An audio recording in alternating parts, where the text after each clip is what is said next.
Ассалаумағалейкум қадірлі ағайын. Қазақ әдебиеті газеті ұйымдастырып отырған күй тыңдайық жобаның кезегі бүгін маған да келіп қалған екен. Мен күйші, өнер зерттеуші, қазанғаптанушы Абдулхамид Райымбергенов, ұлттық консерваториясының ұстазы, Көкіл мектеп колледжінің директоры. Ал эстафетаны маған жолдаған сонау Нұрсұлтан қаласындағы өнер университетінің профессоры күйші Тұрар Әліпбаев болатынды.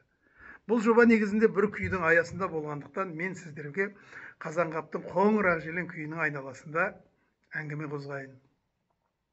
Атақты күйші Қазанғап бірде өнер сапарымен Доңызтауға келеді.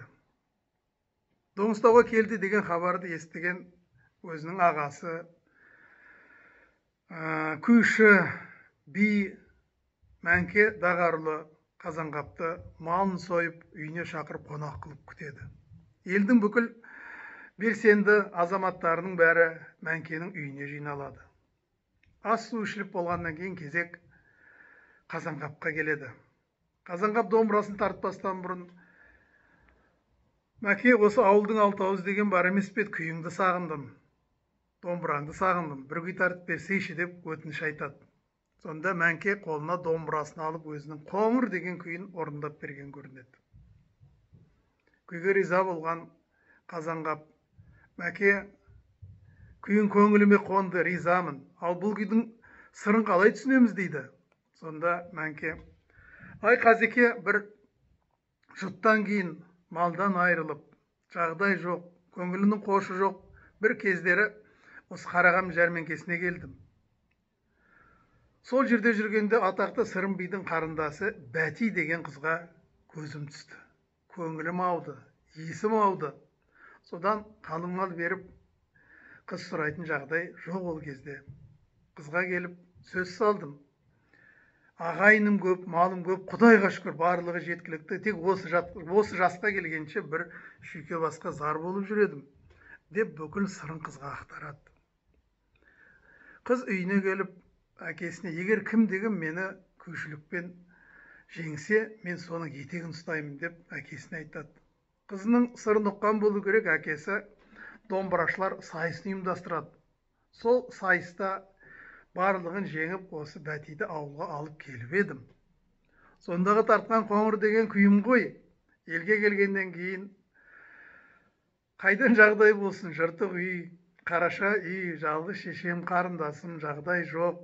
Сонда Бәти: «Құдайға шүкір, бас аман болсын, барлығы орнына келеді» деп басып айтып, бүкіл ақыл парасатының арқасында Құдайға шүкір етек жеңімізді жинап, бүгінгіде ел болып, қазір малды жанды болып отырмыз. Елге келгеннен кейін бүкіл халық оны тәпен атап кетті. Сондағы тартқан күйім ғой» дейді. Сонда Қазанғап домбырасын алып: «Олай болса Мәке, мынау тәпенге арнаған күйім деп, қонақ кәде деп қабылда» деп осы бір күйді тартады. Сонда Қазанғап Мәңке тартқан «Қоңыр» күйінің сарының ізін қуалай отырып, сол жерде бір күй шығарған көрінеді. Күй біткеннен кейін Мәңке: «Ай Қазанғап, ризамын, қас шебердің өзісің ғой» деп иығына шапан жауып, үлкен сый құрмет көрсеткен көрінеді. Сондағы Қазанғаптың тартқан «Қоңыр ақжелең» деген күй екен.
Қазанғап атамыздың тартқан күйі екен дейді.